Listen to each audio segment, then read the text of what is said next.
Hello, everyone. Welcome back. This will be I believe it's our fifth or sixth video now, and we will be continuing our classes, and today we'll be talking about the shadow and doing shadow work. Yes, and this is a very complicated topic because the shadow is immense and it's complex and challenging to understand, and it's always not always what people think it is. So I'm going to do a little bit of review. So as I've said from the very beginning, we're spiritual beings having a temporary physical life.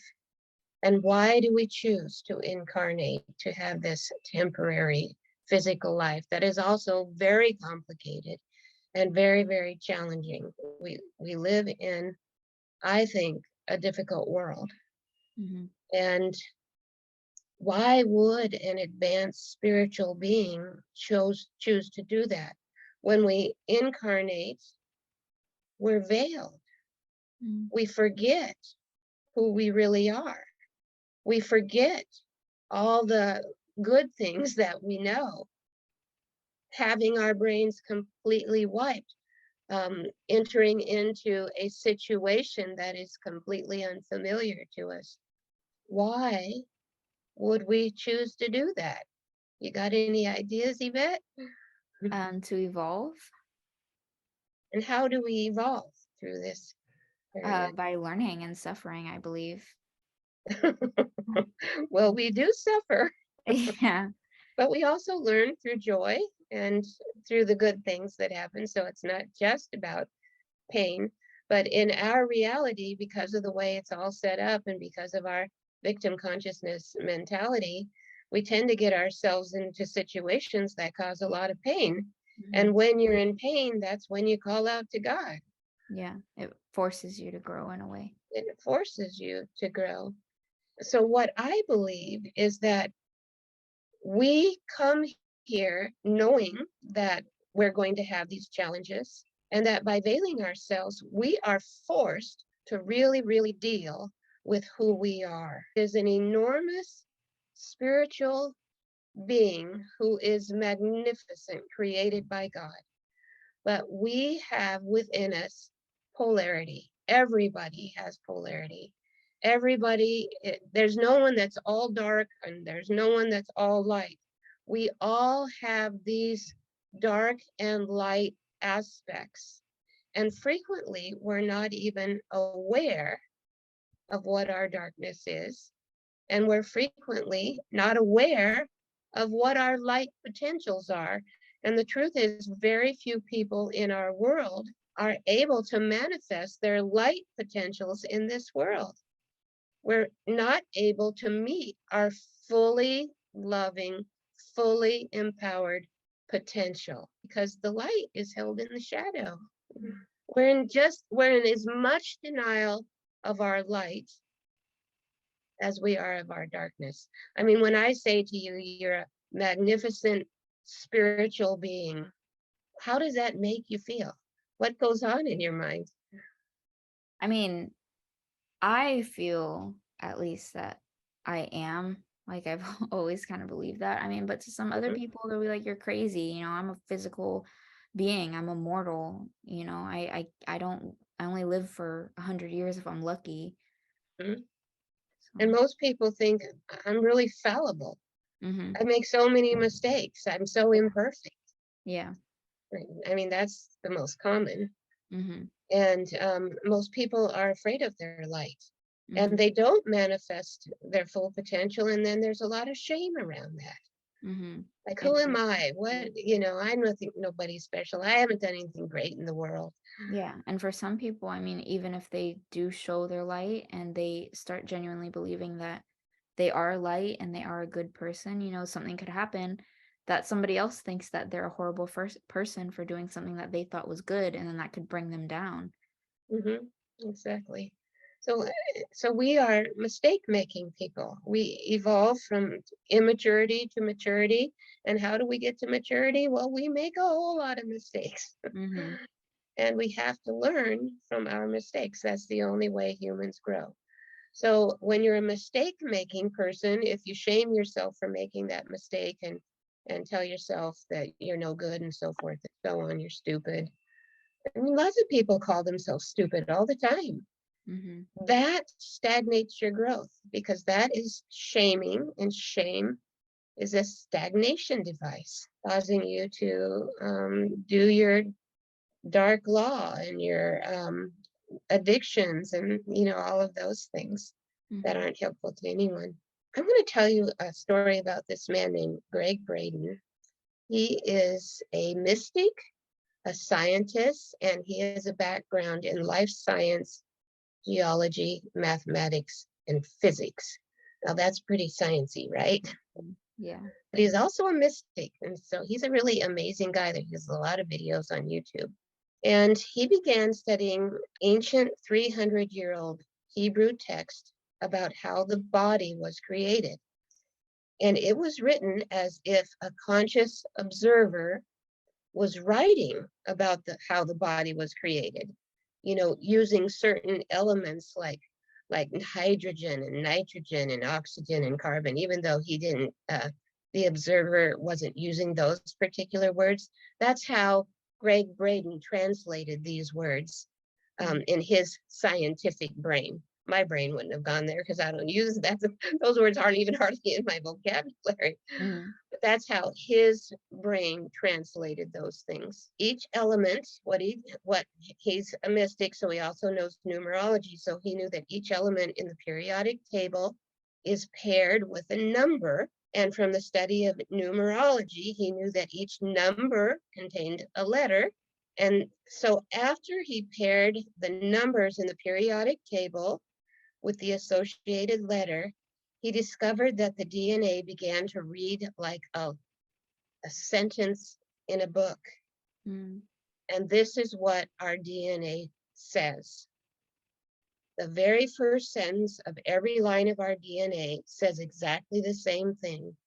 It says, God eternal within the body. Isn't Oh, that mind-blowing amazing? yeah, it's incredible.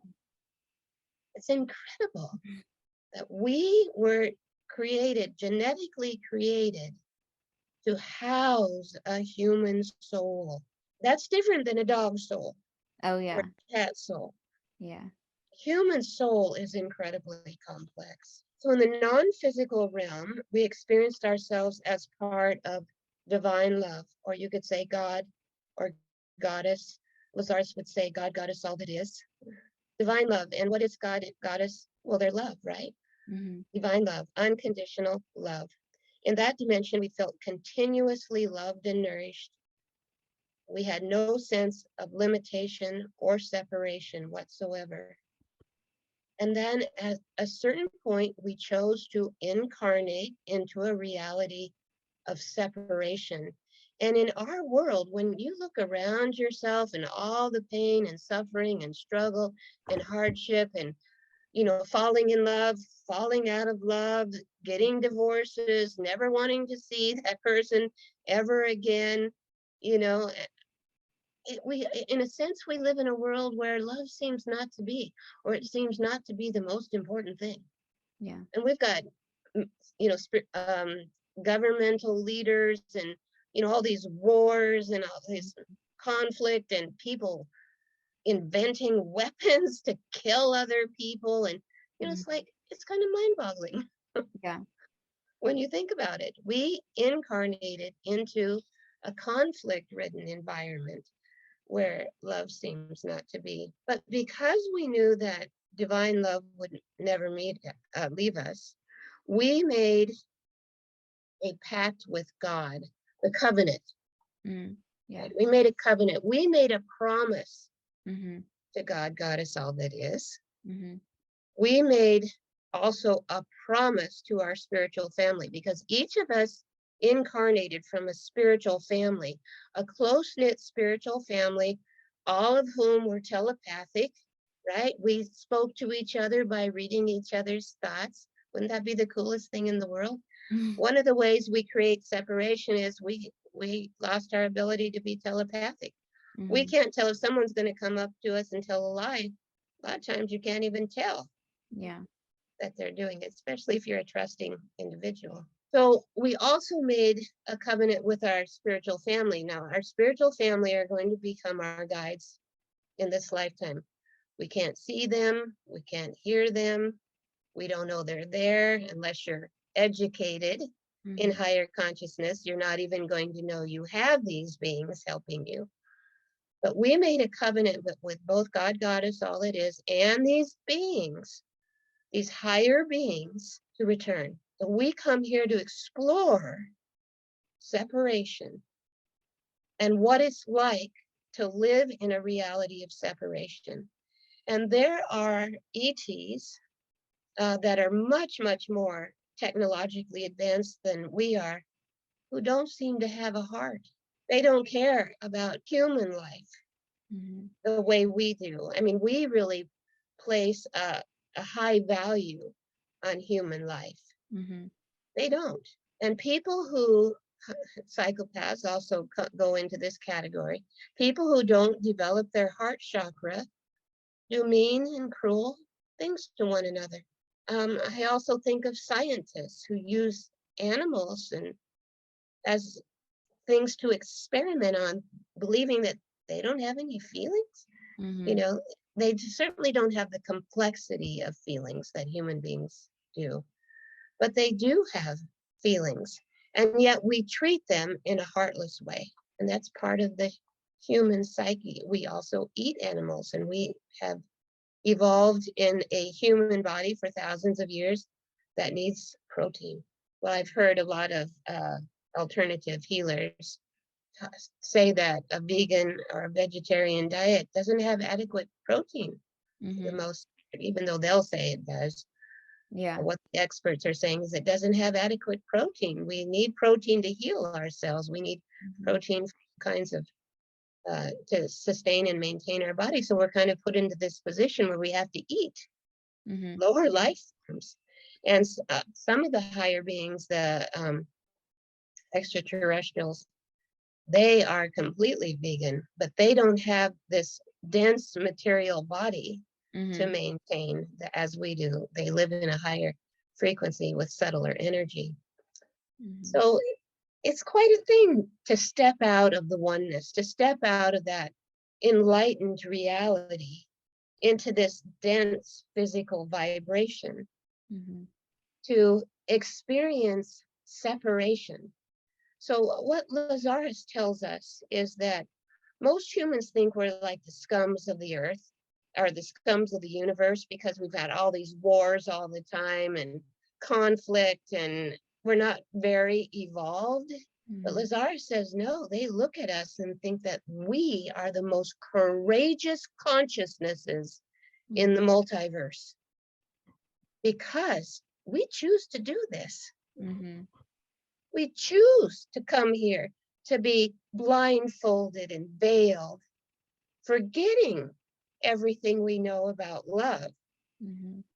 to experience the consequences of separation, the pain and the suffering, and then to make our way back home, Yeah. figuring out how to communicate in a loving way, figuring out how to treat our body in a way that is sacred, Mhm. you know, figuring these things out so that we really get it into our consciousness. You know, when you live your entire existence is in a loving reality where there's no conflict. Um, how do you help people who are not in that reality? You can't. You can't because you don't know, you haven't walked a mile in their shoes. Yeah, you don't understand at all. You don't understand it. And then it becomes, when you don't understand something, it becomes really, really easy to judge Mhm. and Yeah, and to then condemn. it brings more separation between you and, the the consciousness that is going through something that you have no idea. Exactly. And so this is why we do it. We do it to gain in knowledge. We do it to develop our compassion. We do it to develop our healing skills and abilities Mhm. because that's ultimately who we are. Mhm. We come here to heal ourselves and then to heal others. Mhm. And you cannot, when you go to a healer, and I'm talking about a spiritual healer, they can only help you heal to the degree to which they're healed. Yeah. They can't take you beyond that. Mm-hmm. And at that point, you have to seek out someone who's more evolved. Mm-hmm. And that's a natural progression here, Yeah. is to constantly be leveling up and leveling up and leveling up Mm-hmm. without any condemnation for those who are less aware and less mature than you. Well, that takes a very evolved spiritual being to do that, right? Mm-hmm. Yeah. And the only way that you can do that is by telling yourself a much more highly evolved story Mm-hmm. that gives you that compassion. So that's why we come here. So when we incarnate with our shadow. Mm-hmm. It comes with us Mm-hmm. from lifetime to lifetime to lifetime because the shadow is a part of our soul. And as we talked about so many times now, the soul has polarity. The soul in victim consciousness, filled with pain and suffering, has all these dark emotions. The soul holds all of our emotions. So it holds all these dark emotions, hurt and sadness, fear, anger, rage, hostility, all of these things that come out of the belief system that I've been calling victim consciousness. Mm-hmm. And we are born into a world where the entire world embraces victim consciousness, Mm-hmm. which is blame, not my responsibility. Well, how did you get into this world? Mm-hmm. Right? It's all done by the law of attraction. Mm-hmm. But here's the thing, in this world, we are born infants, Mm-hmm. very young, very immature, knowing nothing. And Mm-hmm. the first people to give you your belief system is your parents. Mm-hmm. And your parents put you into a very tight box full of do's and don'ts, right? Don't stick your finger in the light socket. Don't play in the street. Mm-hmm. Don't take your brother's toys. Don't put your hand on the fire. Don't. Very tight little box. And then as you grow, you eventually reach the level where mom and dad say, well, you're old enough now to cross the street without holding my hand. Mm-hmm. Just make sure you look both ways, right? And then suddenly your box gets a little bigger. And now you're able to walk to your girlfriend or boyfriend's house, Mm-hmm. right? Without being accompanied by mom and dad, or ride your bike to school, Mm-hmm. right? And then 16 years old comes along. It's like, are you mature enough to drive a car? Mm-hmm. Yeah. And so throughout your life, you are maturing and your belief system is widening. And Mm-hmm. so the box is getting bigger and bigger and bigger and bigger. And then, you graduate from high school, and now are you old enough to go into the military? I Mm-hmm. don't believe so, but our society says you Oh my God. are. Yeah. Are you mature enough to get married now without your parents' permission? Can you move out of the house and pay all Mm. your bills? Yeah. And Right? I feel like when you get to that point, um, age wise, I feel like your parents don't really know your maturity level. Like they kind of are basing, like, basically, are you old enough to go into the military? Like, yeah, sure, you're old enough to go and die for the country, but you're not old enough to go out and buy a pack of beers. You're not old Right. enough to buy, and it's like sometimes your parents don't know what you're capable of both ways. They don't know if you're capable of something Right. big, or they don't know if you're even capable of something small when you're not. And like, for example, with my parents, like you said, like we only grow to the capacity of what our teachers are. And our parents are our first teachers. Right. But it's like my parents are not spiritually mature as I am. Right. I outgrew them from when I was 17, but to them, they think I'm not capable of, you know, moving out on my own yet. Hmm. You know, They probably have a certain point. It's because there's a financial part to that, right? yeah. And another part of it, I mean, no, I don't think anyone can live on their own in this society anymore. Right. It's hard. You know, but yeah, I think that some parents don't even know the emotional or mental or maturity level of their children. Right. Exactly. Mm, I have apartments that I rent out of my house, and I rented one apartment to a couple of 20-year-olds. mm, And I told them, I'm going to inspect this apartment every month when I pick up the rent. yeah, And if you don't toe the line, yeah, you're out of here. uh-huh, Because not because I think they're nice people, I really do, but mhm, they're only 20. You know, it's yeah, like they have a lot to learn about how to take care of things and yeah, kind of acting as a go-between between total freedom and their parents. yeah, you're like, "I gotta monitor you a little bit," you know? I mean, I'm 19, I feel like I could, have my own place and take Oh, care I of think you it. could too. Yeah, like I said, I mean, it really depends. I mean, there's some 50-year-olds that probably would trash the place more than a Oh, 20-year-old. absolutely. I've been a landlord for 25 years, so Yeah. I've had some one of my worst tenants was 80 years old. She was Oh, a wow. pathological liar. Oh, wow. Yeah. Yeah. Yeah, I've had all kinds of tenants, some great, some not good, but Yeah. I've learned to Yeah. be really cautious. Yeah. Yeah. Because I mean, it doesn't even matter what age they are. They could be horrible, they could be great, even Yep, if they're really young or really old. yep, it's really true. Yeah. Absolutely. So you have a choice because we have free will. You have a choice to destroy your life or to improve your life. Mhm. That's the bottom line. You can go one of two ways.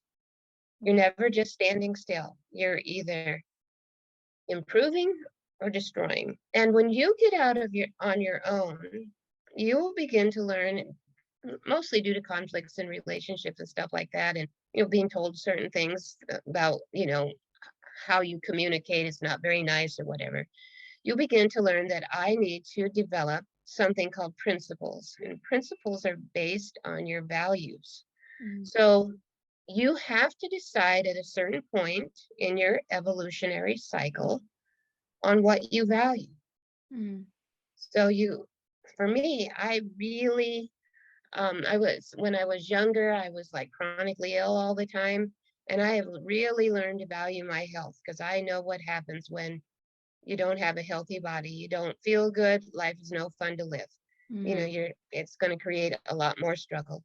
So because I value myself, I create a principle.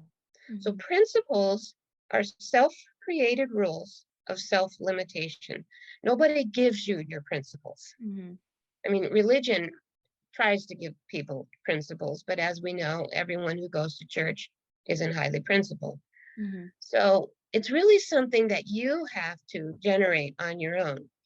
And principles are rules of self limitation. A lot of people don't want to think of that, but Yeah. that's what they are.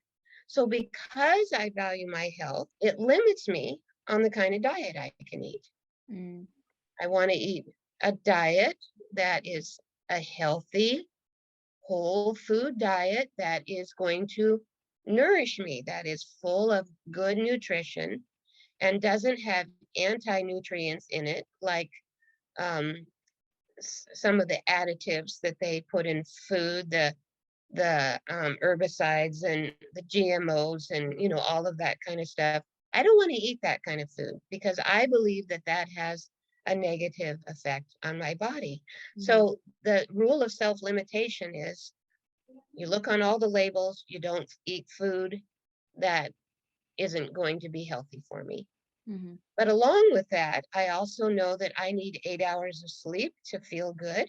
Mhm. And so I make a habit of going to bed at the same time every night and getting up at relatively the same time in the morning. I have what's called good sleep hygiene. Many people don't have good sleep hygiene, Mhm. especially adolescents. They all of a sudden think that I can stay up all night and party all night Yeah. and I don't have to deal with any consequences from that. But, after a while you do that, you wake up in the morning and go, wow, I'm hungover. I don't feel good. My energy's low. Mhm.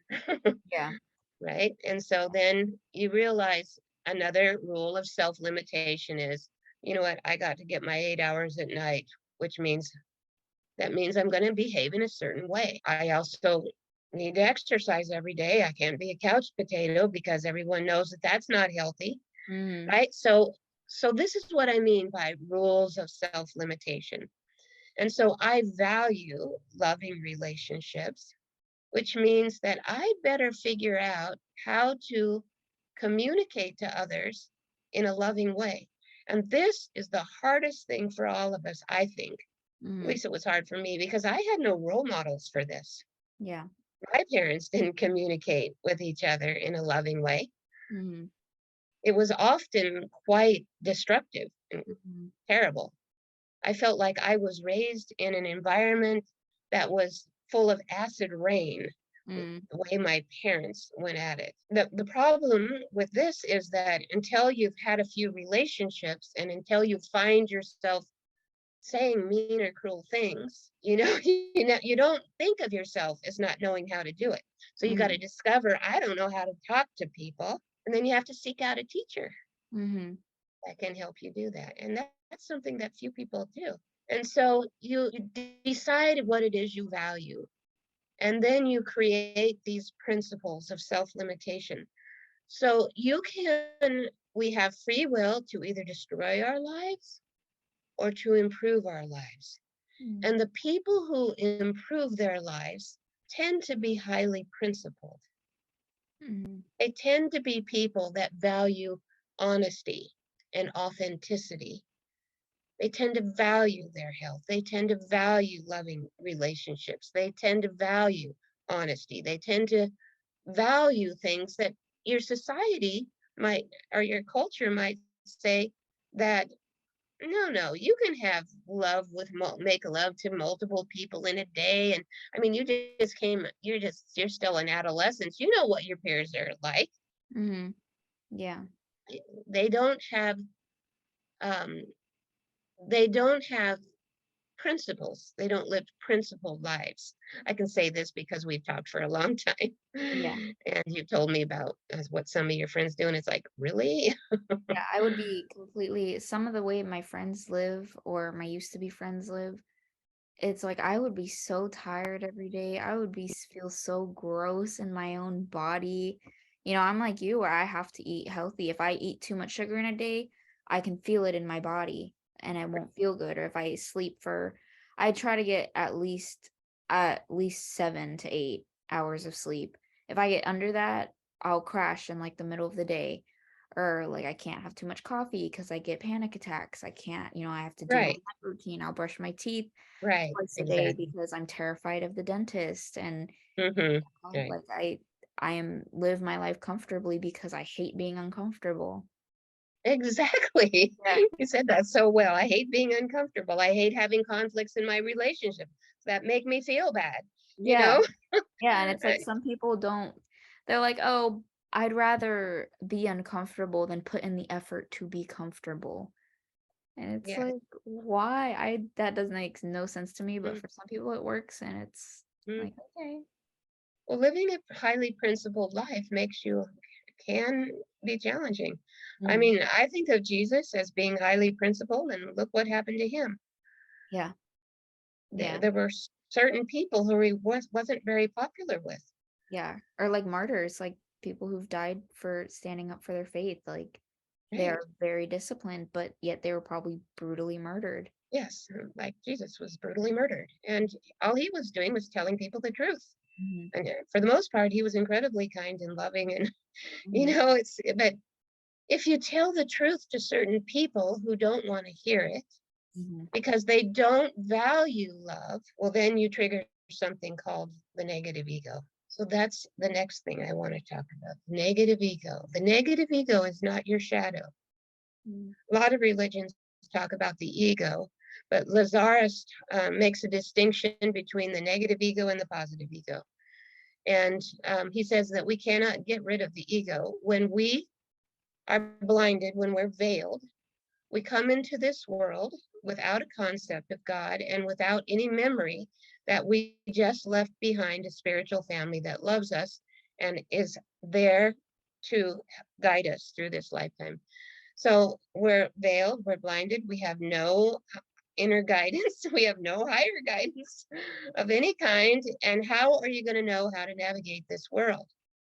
So Lazarus says that the ego is born, Mm. and the ego is there to help us survive in this crazy world in which we live. Mhm. And for some people, that means just shut up and, don't question anything and do everything you're told. And, you know, we, we, this whole survival strategy thing that I talked about last week with the personality drives, um, the ego is here to help us to survive. But the problem is the ego's not capable of guiding us, is it? It doesn't Mm. have any higher guidance. No. It doesn't understand reality creation and conscious evolution. So it's guiding us based on cultural beliefs and the Approval. rebellious brainwashing, the rebellious adolescent who doesn't want to believe anything their parents tell them. I mean, it's doing it based on nothing basically, Mhm. and it fails. Yeah. It fails over and over and over again. It fails, and then it feels shamed, and shame is that feeling of being flawed. And instead of accepting the shame, it then becomes that voice of negative self-talk in your head. Mhm. It turns its negativity and its vengeance on you. Mhm. You're stupid. You're no good. What an idiot you are. So if you hear yourself saying things like that to yourself, that's your negative ego. And most people, because they're not in touch with higher guidance, they're not in touch with what I call, and the Course in Miracles calls the voice for God, they don't hear that loving, nurturing voice that comes from within, but it's the higher realms. Mhm. And without hearing that voice, what you hear is the voice of the negative ego. So here's an example of something that the negative ego does. If I were to look at you and tell you everything that's in your shadow, the negative ego would come up and say, well, let's look at your shadow. Mhm. Yeah. It turns on the person who's saying that. And boy, you know that you've said something right on Mm. when someone turns to you with a negative ego and wants to take you down. Mm. That's the negative ego. But Mm. that is not your shadow. Mm. That's the negative ego. Once you're born into this world and you've learned all these limiting beliefs from your culture, you grew up in a culture that was, I mean, Lazarus says we're having a massive crisis of character in our world. You grew up in a world with there's not many principled people. Mm. And if church tries to give you principles, but if you're not a church goer, you may not ever even have heard the word. Mhm. You might not have any understanding why principles are important. Right. And so you live in this unprincipled world. And of course, everything in your world is going to disintegrate. You're going to destroy your life sooner or later. You're going to get sick. You're going to hang out with the wrong crowd, get pregnant. I mean, all these things, start Mhm. drugs and alcohol and become homeless and, you know, all these kinds of things. Mhm. And that's your fate. Yeah. That's you're creating that reality because you haven't chosen to live a more principled life. Now, my desire, my highest desire is I want to meet my fully loving potential. I want to be fully loving and fully empowered. Well, that's a really high, Mhm. that's a really high thing to strive for. And I'll be striving for that my entire life, I'm sure. And so when that becomes what you value, then you're going to start creating a lot of principles of self-limitation Mhm. to create to create manifesting that reality. And you're going to be leaving all your friends, unprincipled friends, Mhm. behind, and it Yeah. might get lonelier and lonelier. Yeah. And you know that one, right? Oh yeah, very, very personally. Yeah. Because eventually your unprincipled friends who don't share your values, they're not interesting to hang out with anymore. Yeah. And the whole time, honestly, it's like the more you hang out with them, the more you start judging them, and then you feel bad for judging them. It's like, Exactly. why am I even here? I Exactly. should have just stayed home in my Right. principal's room, you Right. know, my organized, clean room. But the ego would say, but it's a boring life. Yeah. Right. Like, oh, then you don't have any, like, what if it's like 2 a.m. and you need help or. Right. Nobody loves you and you don't have any friends. I mean, Yeah. that's all negative ego talk based upon fear, based upon a lack of understanding of higher consciousness. Mhm. You know that your vibration will attract the people to you Mhm. who are more at your level that you will create relationships with, and eventually you will outgrow that as well because we're constantly leveling up and leveling up and leveling up. But what happens is that you're looking out into the world um and you know this from adolescence. There's a long so you've had a lot of years now of hanging out with people who aren't highly principled and just because they're young doesn't mean they won't create principles later on. But you know, when you're young, you're a teenager, you're trying to measure up, you know, to whatever the standards of your peer group is, which Mhm. unfortunately aren't very high because they're trying to figure out how to become an adult by drinking and drugging and, you know, having sex and doing all these things that have nothing to do with being an adult. But Mhm. anyway, that's what they think it's all about. So you put on a false face. Mhm. And me knowing how mature you really are, in order for you to hang out with them and go along with that, you had to kind of have a false face on, right? Mhm. Yeah, and I remember the first time that I experienced a friendship go down because of we just weren't resonating. I think it was in, I wanna say 8th grade or ninth grade. I've been friends with this girl since, I don't know, 1st grade, and I remember, she was, like, my best friend at the time, and I would always go over to her house, and during my 8th grade time, I was getting kind of very depressed. I was feeling very misunderstood. I was feeling just kind of like an outsider. And I remember I tried talking to her about my feelings. And, I was kind of, I guess you could say, a deep kid. Like, I was a deep thinker. I always was. Mm-hmm. And Yeah. no one really understood that, so I remember I tried talking to her about it, and she would just it almost felt like she was just like, "Okay, well, let's just watch a show then. Oh, well, let's just do something else then. Let's just distract ourselves. Like, that's like, don't talk about Mm-hmm. that, like, that's boring. Let's just watch a show." And then I would come over, and we'd watch shows all day. We'd stay in her room and watch shows all day, and Mm-hmm. I just remember I felt so disgusting. I just felt like I was doing nothing with my life. And I Right. was like, "Are you okay with this? Like, this is fine for Mm-hmm. you?" And then I remember she Mm-hmm. texted me. We hung out a little bit here and there, and then she texted me, "Hey, my friend needs a favor from you because I guess something with my laptop, like she needed my laptop for something." And Mm-hmm. for one, I don't even like you. I don't know your friend. And, why would I do a favor? Mm-hmm. Figure it out yourself. I'm not her friend, and I remember I was kind of rude. Mm-hmm. That was the last time I ever talked to her again.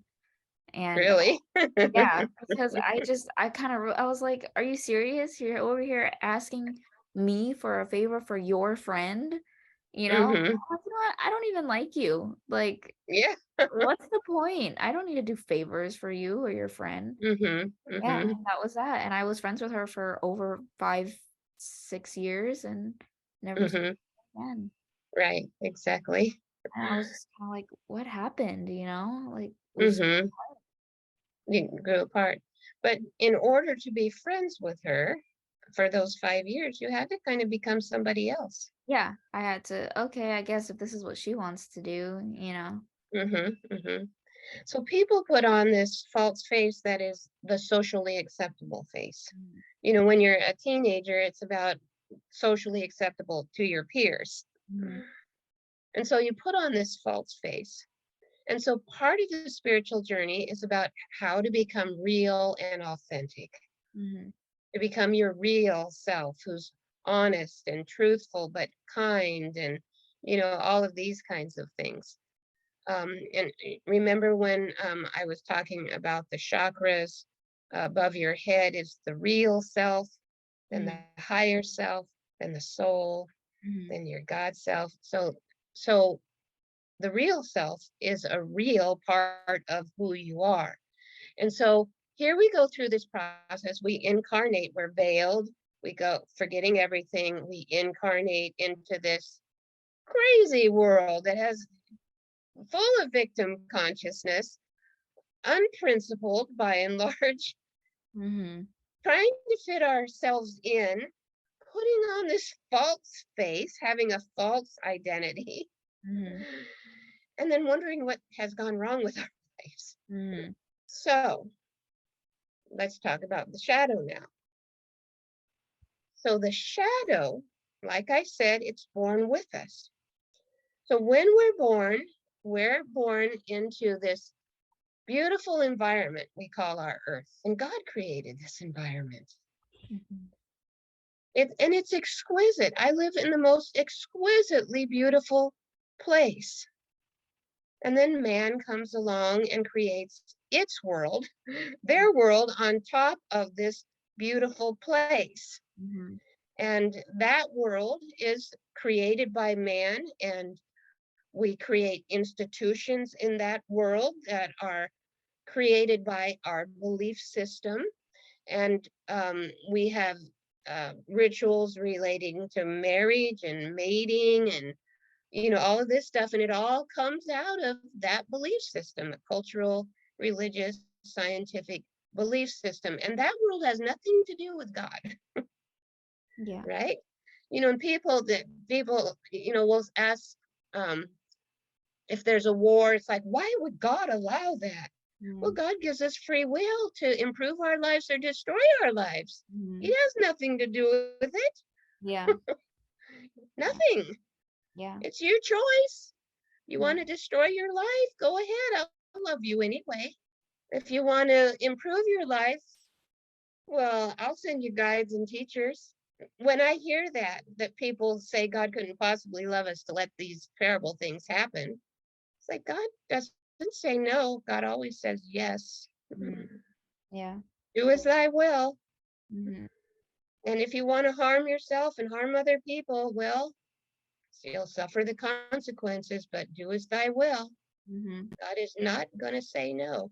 He gave us the freedom to create. Mhm. And most of us are very unconscious creators. And because this whole thing, reality creation and conscious evolution, which I am teaching you, everyone should know this by the time they get out of high school. Mhm. We should start teaching it in kindergarten, should be taught up leveled every year as you mature, so Mhm. that everybody knows this. We would live in a totally different world, wouldn't we? Yeah. And I remember, I mean, reality creation is basically a form of manifestation, right? Yes. And I remember the first time that I actively used manifestation in my life. I believe I was, what, 5 years old, 6 years old. And I remember I always wanted a pet. I wanted a pet cat.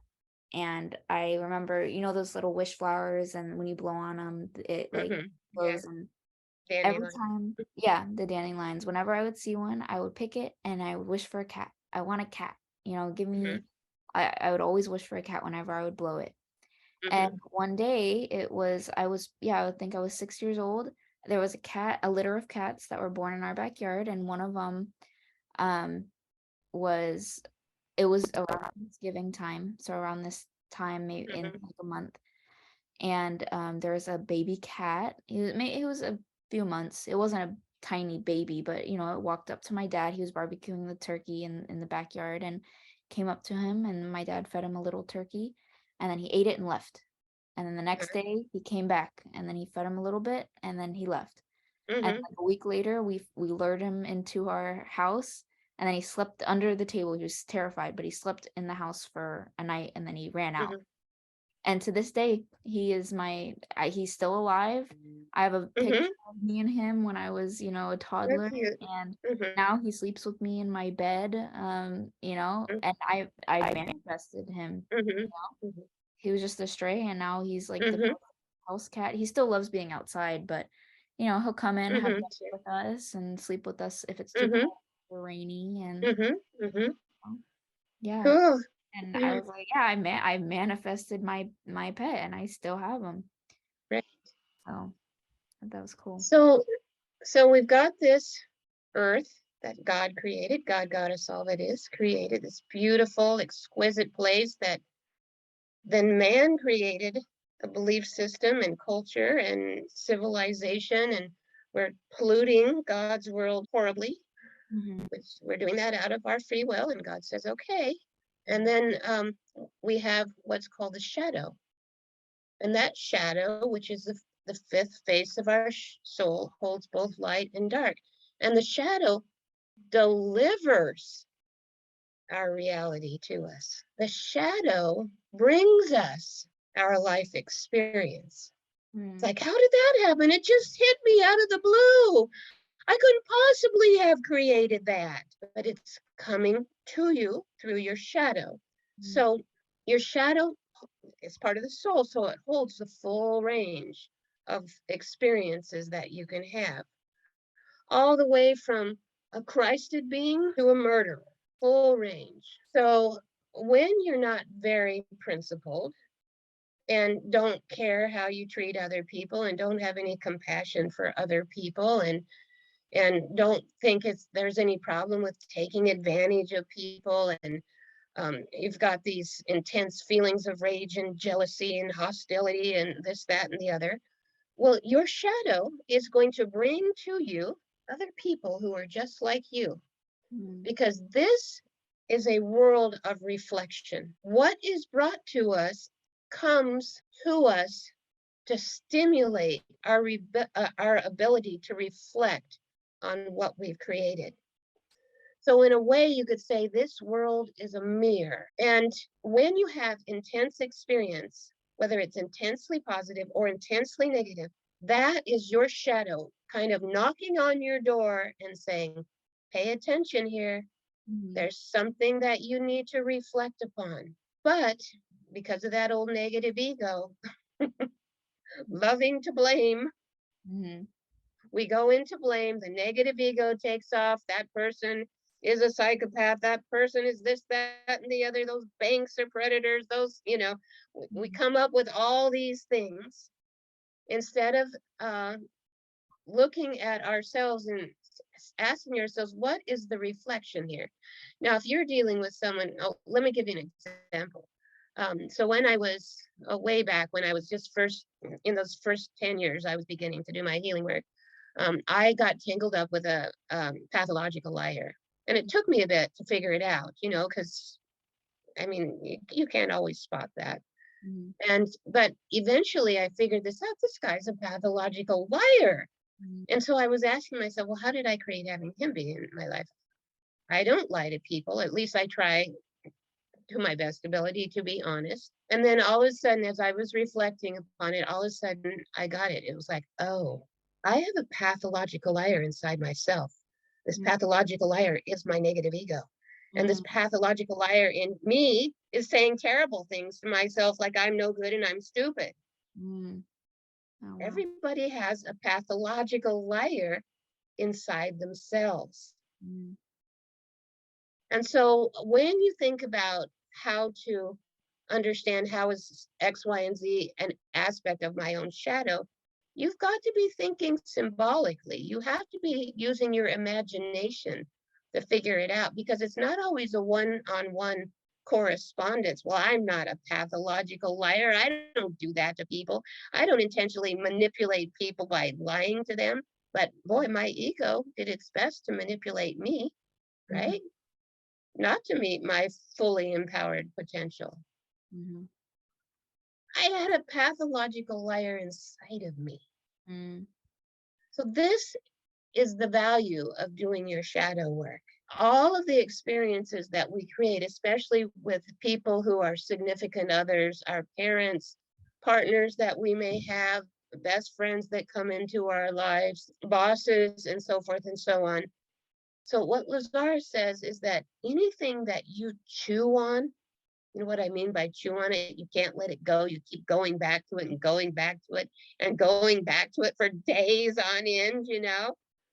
He says, well, there's something in there that's an aspect of your shadow. And Mm-hmm. your shadow is trying to reach you. Mm-hmm. It's trying to tell you something about yourself that is not loving and not kind. Yeah. Because your goal for incarnation, for incarnating into the physical realm at all, is to become fully loving, fully empowered, and to meet your full potential. Mm-hmm. It's almost like like for example, like stepping on glass, like it brings attention to your feet. But in this way, it's like you coming in contact with a pathological liar. It's like, where is that hurting? Like, what part of that is hurting me inside of me? In a way to think about it. Like, same thing with me. Like, I've experienced Right. that before. Like, every intense relationship or every relationship that I've had with people, or even when something's really bothering me, you have to step back and think, why is this bothering me? What Mm-hmm. part of me is feeling the lack that needs to be made up in a certain way, you know? Right. Mm-hmm. And like you said, it's a reflection of what needs to be worked on. Exactly. Mhm. So, so when you're not fully empowered, you're creating a reality. Um, well, to lack full empowerment, it's painful, Mhm. right? Because even a 2-year-old, they want to create their own reality. They want something to be created. They want it now. They'll throw a tantrum if they don't get it. We all want to create the reality that we want. Mhm. Human nature that's inherent within us. But how many people actually get to do that? Only the people that are educated in the topic. Well, it's more than education. Yeah. Yeah, that understand that they are the creators of their reality. And if they are not creating the exact reality that they desire, it's because of some limiting beliefs inside of themselves, Mhm. something that they have been taught by their external environment. And you have to remember, this isn't the only external environment you've lived in. When we incarnate into hundreds of time-space realities simultaneously. Mhm. So even though we talk about past lives and future lives, there's no such thing as past or future to an eternal being living in a multidimensional reality. Mhm. And so you're not only being affected by the your current belief system, but there's all these other time space realities you have incarnated into Mhm. that are having impact on this one. See, we live in an incredibly complex reality. Figuring all this out takes a very mature consciousness, and it takes someone who really wants to focus their attention Mhm. on this information and fully understand who they really are, because Mhm. most people haven't a clue. I want you to think about somebody who's a nice person, who's generally responsible, who's, say, they're married, their relationship is good enough. They go to work every day. They may or may not like their job, but they're responsible and they fulfill their responsibilities in the job, and they bring a paycheck home, and they're tired when they get home. So they turn on the TV when they get home and watch movies, or that maybe they'll read a book or something. And then they go to bed and get up in the morning, start all over, and do the same thing again. Well, that person, they're not a bad person, but where has their motivation to reach their full potential gone? To trying to survive almost. Well, their motivation to reach their full potential has gone into the shadow. Mm. Where has their creativity and inventiveness gone? To the shadow? Gone into the shadow. Mhm. where has their ability to create an ecstatic relationship with God gone? The shadow. Gone into the shadow. See, all these things that we don't own go into the shadow.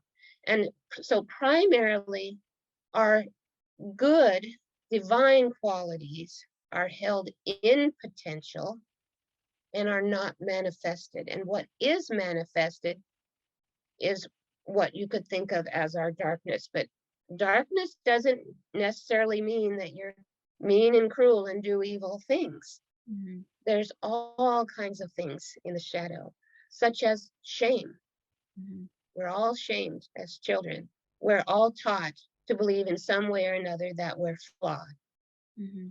especially if you're severely abused. You carry that shame around, and then because it's in here, and what does the shadow want you to do? Wants you to reflect upon it. So what they will do is bring someone to you who will shame you some more. So even though you're not the kind of person who shames other people, you carry this shame inside you. So it's the reason why a child who's grows up in an abusive family, she finally gets out of that family and she's creates a guy, having a guy who abuses her. And until she deals with this feeling of being flawed or shamed, she'll keep doing that over and over and over again, or he will keep doing that over and over and over again until she tells herself the truth. So our world is based on lies. And the lie is, I'm flawed. Mm-hmm. There is nobody in this world that's flawed. I'm sure as a Christian, you've heard that idea that God doesn't create junk. And so until she heals that feeling of being shamed, the shadow will deliver her more people in her life to shame her, put her down, even though she might be like a doormat, letting someone else walk all over her. Mm-hmm. I mean, how could you be nicer than that? Yeah. It's not based on niceness. Mm-hmm. There's this whole other thing that's happening. Yeah. So as you evolve, creating more and more principles and based upon values, you know, I used to be a very impoverished adult. I was a single mom with 3 kids, and I was living in a beautiful place. Humboldt County is gorgeous. Um, there's not very many good paying jobs here. So I was getting basic, even though I was educated, I still wasn't able to get really high paying jobs. So I was always kind of impoverished and I didn't know how to get out of that cycle. But as I matured and as I healed myself spiritually and mentally, I began to figure it out. And for me, I created a miracle. I wrote a book called Journey to the Beloved, and I got $5,000 for that book. And that was in 1997. And I took that money and I bought a house with that book and the money that I got from that book. And I think I got an FHA loan. It was a loan for first-time homeowners who were impoverished, basically. And this happened to be a 3-story old Victorian house with nothing in the basement. And I got the idea of renting out the basement. So then I had to have money, right, to fix up the basement. The basement flooded. I had to figure out how to get all that out of there. I went through a period of about 10 years of my life working constantly to figure out how to get myself out of poverty. Mm-hmm. And one apartment led to another apartment, led to another apartment. I couldn't afford to hire contractors. You know, I was doing a lot of the work for myself. I was hiring handymen and working with them to create these beautiful living spaces. Mm-hmm. And little by little, I got out of poverty. Wow. And I consider that to be miraculous. I still live in the same place. I still live in a place where it's very difficult to make a living because they just don't pay people very well in this area. And yet I feel like, wow, I've got plenty. I'm retired now. I've got plenty of money to retire on. I created that. And Mm. how did I create that? By by writing a book about higher consciousness, getting $5,000 from the publisher up front, and taking that money from my creativity and buying this house. That's a pretty miraculous thing, don't you think? Oh yeah. And so that's what I'm trying to help people understand. We have the free will to destroy our lives or to improve our lives. Now, when you start improving your life, when you start on a spiritual journey and you're beginning to understand that there's such a thing called God, Mhm. and it's not the God of any religion in particular, but it's this big thing Mhm. that is real and alive and that loves you. And there's this thing called a spiritual family on the other side, and you're not separate from them. You feel separate because you can't see them, you can't hear them, you can't touch them, right? Mhm. But they're not separate from you because they're 100% telepathic. They are completely involved in your life, Mhm. hearing your thoughts. Well, if you have no intention of ever evolving in this lifetime, they may not pay much attention to you because Mhm. that's boring to them. But once you engage them, everything changes. Everything changes. Then you've got God on your side. You've got all these higher spiritual beings on your side. And suddenly you start attracting things, experiences to you that are now an aspect of your light shadow Mhm. instead of your dark shadow. The things that you held in potential are not in potential anymore. They're being manifest as positive experiences in your life. Mhm. And the things that are in your dark shadow, you put a boundary around through your principles, right? And you're saying, I will not be unkind to people. I will not take advantage of people. I will not be inauthentic, right? And you create a principle saying that of self limitation, Mhm. which puts a boundary around all that darkness. And then once in a while, you'll still have kind of negative things come to you, and you'll think, oh, good, this is an aspect of my shadow, something else for me to understand about myself and rise above Mhm. instead of blame. That's higher consciousness. Mhm. You understand the difference? Yeah. Radically different belief systems with radically different behaviors with radically different endpoints. Mhm. So the shadow holds all the stuff of our reality, both good and bad. But the shadow is not good or bad. Mhm. It's the delivery system. And you're the one determining what it's going to deliver. Yeah. And also it's your choice whether or not you're gonna learn from it or you're gonna be destroyed because of it. That's right. Or you're going to blame. Mhm. And when you blame, you stagnate your growth. And you can stagnate your growth for literally thousands of lifetimes. Mhm. Yeah. But most people eventually get onto a spiritual journey. And, in the beginning, the spiritual journey may have more limitations than this more expansive journey that I'm talking about. This belief system that I'm giving to you isn't based on any religion. There are components in it of all religions, and there are things that I'm saying that no religion talks about. Mhm. Yeah. And so this is a higher belief system. And I'm not saying that I've got it perfect or anything that, Yeah. I mean, please don't put me on a pedestal by any stretch of the imagination. I'm still learning and growing like everybody else is. But I see the world so differently than most people see it. Mhm. And the Course in Miracles talks a lot about seeing the world through Christ's vision. And I think this is exactly what it means. Mhm. Yeah. That Everybody's spiritual journey is going to look different. Like yours started when you're in your 30s and mine started when I was in my teens, right. and they started both very differently. I already had a religious background when I started, and that helped me get into feel more comfortable reading the Bible because I already kind of knew everything. I already knew about the stories. I didn't know in Right. details, but I felt more comfortable reading the Bible because I grew up learning about the Bible. Um, and Mm-hmm. like I did tarot cards, and then I did I started basic spirituality, like crystals, or something small. Mm-hmm. And Mm-hmm. then And then I met. probably felt a lot of guilt because of it. Oh, yeah.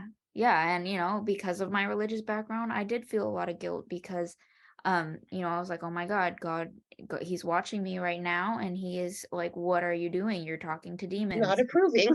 Yeah, and I was like, "Oh my gosh, I'm going to hell," and then, Mm-hmm. Mm-hmm. Mm-hmm. but then I started just doing more research. I started connecting more with myself. I started talking to you, and things just kind of were started fitting together. And the spiritual journey is a like once you start, you're on it for life. You don't Right. just stop. There's no end to it. Um, Mm-hmm. so it can look a lot different. Everybody's journey is completely different. Mm-hmm. Yep, you're right. Yeah. For me, and for you as well, I can guarantee you, you started your spiritual journey many lifetimes ago, Hmm. because Yeah. you would not be as evolved and conscious as you are Yeah. if you hadn't. And even for me, even though I wasn't raised in any kind of religion, and uh, Christianity was kind of scary to me, and once I did awaken and I began exploring different religions and different belief systems, Christianity was really, really familiar to me because all those stories, I feel like, well, I knew all those from other lifetimes, Hmm. right? You don't forget anything. Everything is held in the unconscious. And we're reminded of those things Hmm. as we live our life in the new lifetime. Hmm. And we take our wisdom with us, and we also take our unconsciousness with us Hmm. wherever we go. Yeah. Let's talk about how to figure out what is in your shadow. So, I've been talking to you about your shadow in all of these classes. So, victim consciousness, obviously, is a big thing that's in your shadow. And if you're solidly in victim consciousness and you're solidly into blame and you have no higher belief system, you will always attract to you other people who are in victim consciousness.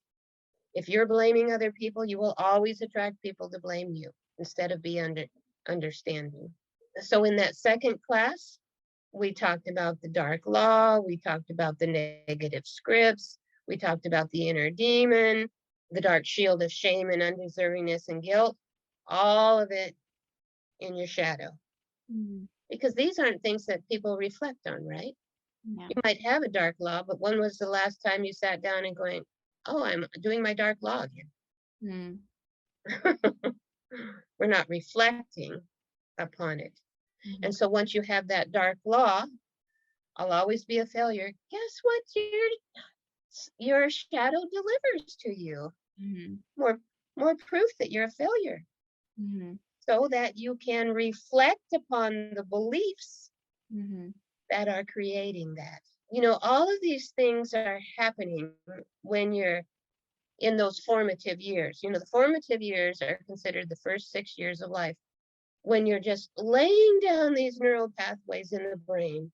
Our brain continues to evolve and grow until you're 24, 25 years old, which is the time in life when we're the least conscious.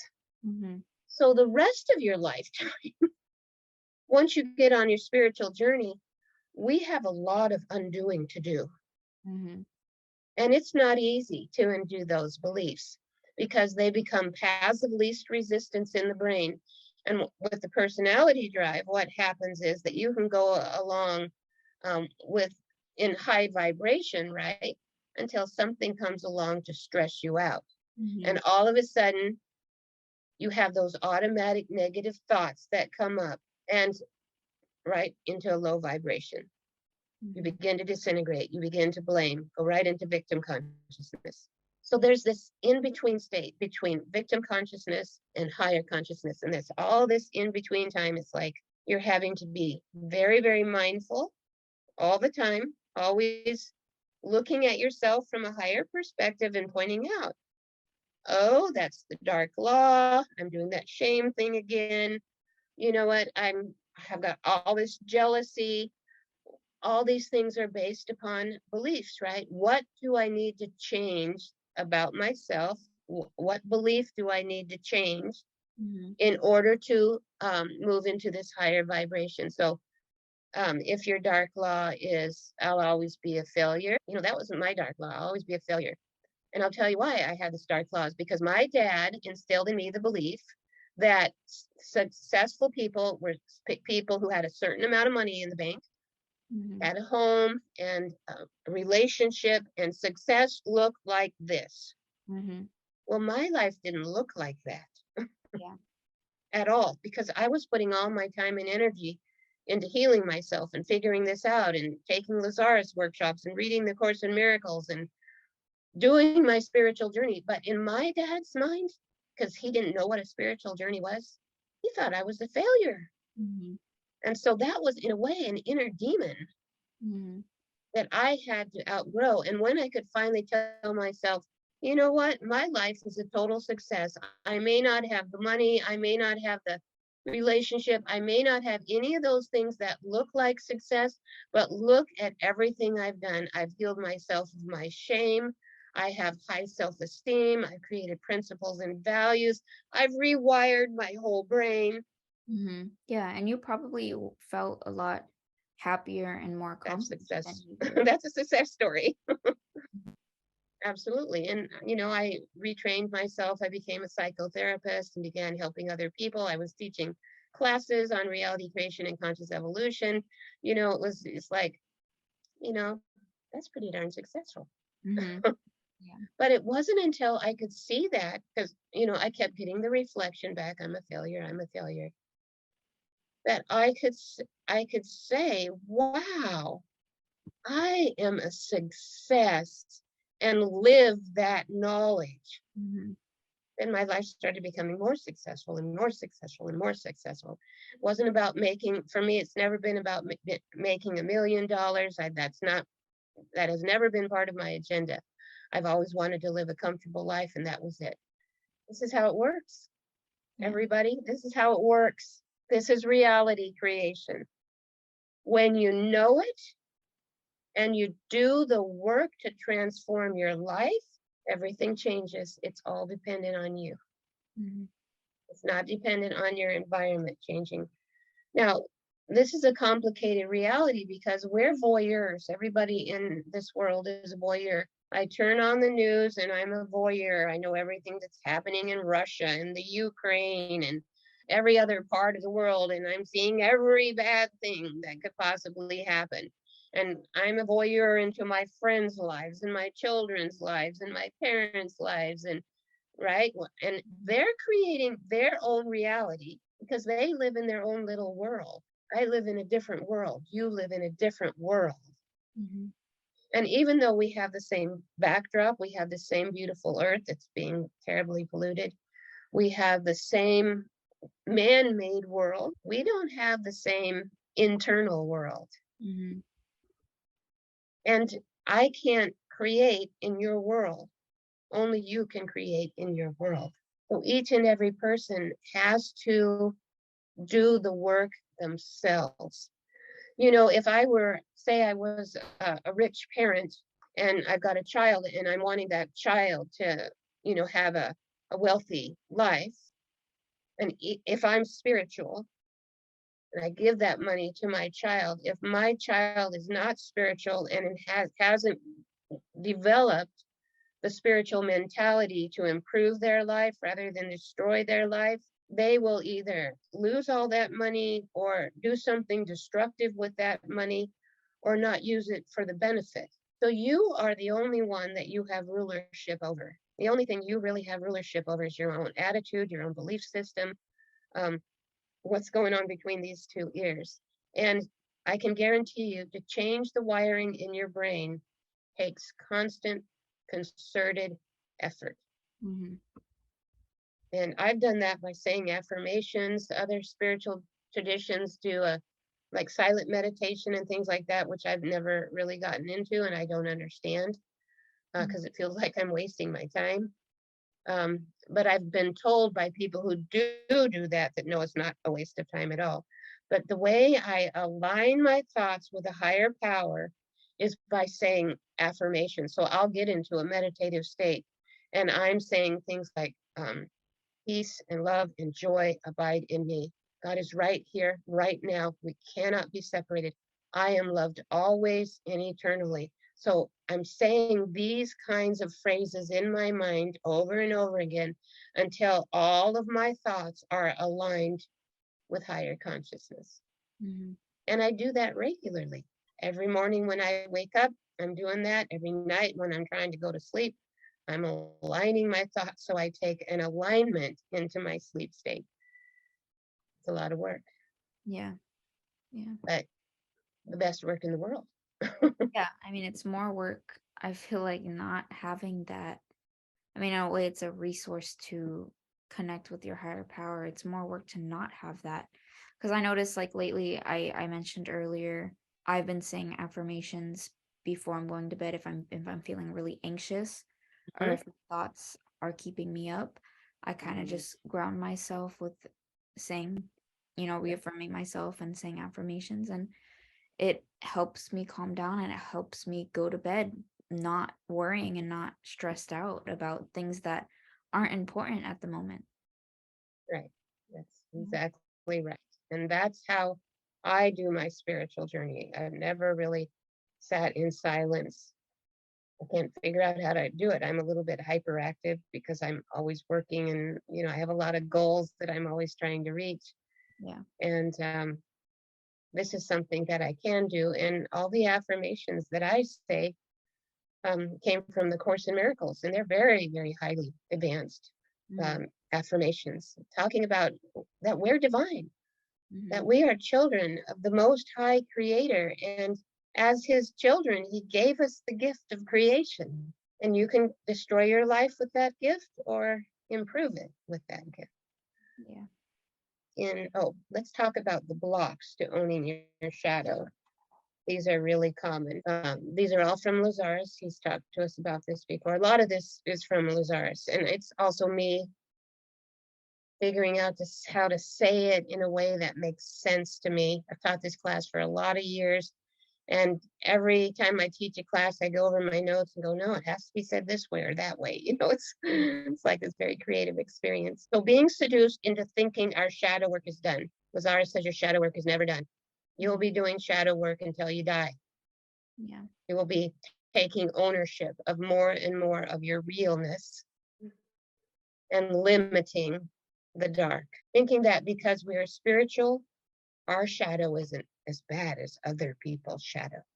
Mm-hmm. Everybody's shadow is bad. I may not be cruel and mean and um, hostile and things like that, but if you've got a negative ego that's a pathological liar, that's Yeah. pretty bad. Another one is if we create our own reality, we can uncreate our shadow. Can we get rid of it? No. You can never get rid of your shadow because your shadow is the fifth face of the fifth face of the soul. You can't get rid of your soul, Yeah. right? You can't get rid of your shadow. It is the part of the soul that delivers your personal reality to you. Mm-hmm. And while I'm on that subject, we also we have our own individual consciousness, but we also have a global collective consciousness. And the global collective consciousness can create a horrible reality that Mm-hmm. everyone's going to have to deal with. For example, if we go ahead with the war in the Ukraine and Russia detonates a nuclear bomb or we detonate a nuclear bomb, everyone's going to have to deal with that reality. And so the reason why you do your shadow work and the reason why you work towards fully evolving into higher consciousness is because you'll be in a higher vibration. And you think about vibration, think about it like in a bowl, and we've got what 7 billion people in this bowl, And you got some people vibrating way up here and some people vibrating down here and some people here. Well, guess what? The more people who vibrate up here, they're going to have impact on the people who are vibrating here, right? So all the star seeds came in to hold a high vibration. They came in to heal themselves first, to reclaim their gifts and powers, to own their shadow, to look at their personality drive, all the things that everyday normal people have to do. And then once they have evolved into higher consciousness, they're here to hold a high vibration and to plant seeds of healing wherever they can. Mm. They might also be doing other things, but that's the gist of it for everybody. And by holding that high vibration, we're hoping that we can create what's called the Great Awakening. And the Great Awakening will be when everyone wakes up to this information and more that I haven't even begun to tell you yet. But we have to wake up to the fact that we are the creators of our reality. Mm.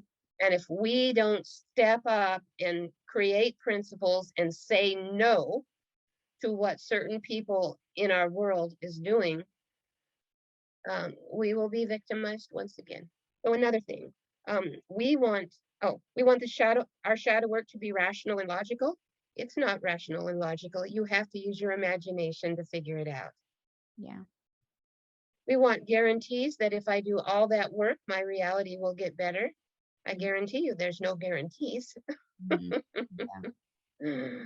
Because we might get it wrong. It may take us a long time to figure something out.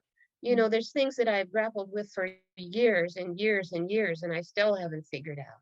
Mm. Yeah. But in time, as I grapple with it, my higher self, my soul, my guides, my angels, I will attract this. I'll attract the answers to me. It's only a matter of time, in the right time, in the right way. We want to talk about our shadow, but never really own it or the impact it has on the people around us. And we want to minimize the impact of that our shadow has on others. In other words, you can say to yourself, you know, I might be tactless, but that's not a terrible thing. Mm. Yeah. Or we might tell ourselves the truth is, I can be really hurtful to people. There might be another way to tell people this truth without hurting their feelings. Mhm. Sometimes there's not, but a lot of times there is. How do we own our shadows? Okay, let's go into that. Mm. In order to own your shadow, you have to be brutally honest with yourself. Mhm. So Lazara says you have to be tactfully honest with everybody and brutally honest with yourself. Mhm. And because when you're brutally honest with yourself, you're basically, if you can imagine it, you're face to face with your higher self who knows everything about you, knows exactly what your shadow is. When you lie to yourself, your higher self knows that. Your spiritual family knows that on the other side. You're transparent to them. And if you're going to lie to yourself, why bother going on a spiritual journey? So it's about brutal honesty. Yes, I have this dark law. I have this shame I can't get rid of. Yes, sometimes I'm jealous, and my jealousy is created out of a belief system that says I can't have whatever that person I'm jealous of has. Mhm.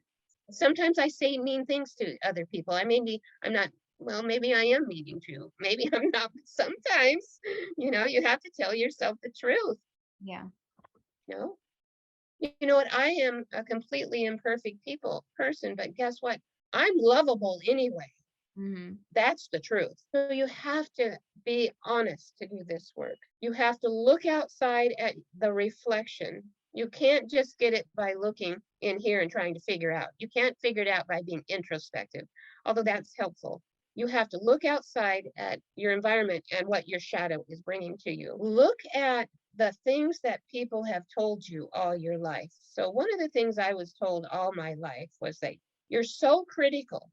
Mhm. You're so judgmental, right? Well, in victim consciousness, that's normal. Everybody is. Mhm. But for some reason, it seemed to stand out in me. Mhm. And so then when I began to do this work, the shadow work, that's one of the things you have. People will tell you what your shadow is. Yeah, because other people can notice the flaws in you faster than you could notice the flaws in yourself. Hey, and we notice the flaws in other people that they Yeah. don't even know they have. Yeah, it's a lot easier to notice. hmm But it's really, really hard to hear from other people. Mhm. So the Yeah. one who knows your shadow best of all is your partner. Mhm. Yeah. They can tell you everything. They Yeah. can tell you the bald truth. I mean, it's like Yeah. the naked truth, every aspect of it. Mhm. But we don't want to hear it from them, right? Because they've got their own shadow and we want to point out theirs. Yeah, and then it'll just be a And loop and go back and forth. that's right. So that's where spiritual maturity comes in. It's like, okay, I'm going to Mhm. put my ego on hold and I'm going to hear this. Mhm. And Yeah. there's nothing easy about hearing it, but you want to hear it. That's what you have to tell yourself. I want to know these things. I'm doing the best I can with the consciousness I've got. If I could do better, I would do better, and eventually I will do better. So, how do you get to that doing better? You have to do your shadow work. Another way is to examine people that you admire, Mm. okay, people that you would like to be your role model. Those people hold bits and pieces of your light shadow Mm. that you haven't yet been able to manifest. So when you're fully loving and fully empowered, you're capable of meeting your full potential. And everyone who goes on this journey becomes the healer of sorts. They may not be standing up at a pulpit, but they are going to be planting seeds of healing in other people. And that's how it is. Mhm. Anyway, that's shadow work. Mhm. What do you think of that? It's interesting. I've always wanted to. I feel like for a lot of people, like they hear about shadow work and they don't really know where to start. Mm-hmm, And from what this class has taught me, at least, is that you're always doing shadow work. You're just not aware of it. Um, mm-hmm, like it's evident in your relationships and in your friendships, and like you said, the people you admire, and that's you don't even have to be spiritual to notice that stuff, but you do have to be spiritual to notice that that's what's called shadow work. mm-hmm. You have to be educated. Hmm. And you have to be educated in understanding how to do shadow work because most people aren't Yeah. and don't have the motivation Right. also to do it. Yeah. But that's because they haven't yet chosen to meet their fully loving, fully empowered potential. Hmm. And especially kids your age, they're still trying to figure out how to get a boyfriend or a girlfriend or, Yeah. and to do that in ways that make sense to them according to the atmosphere in which they grew up. Bazar says every generation has its own shadow. Hmm. That is a collective thing that everyone in your peer group is trying to Hmm. overcome. Yeah, I'm really interested.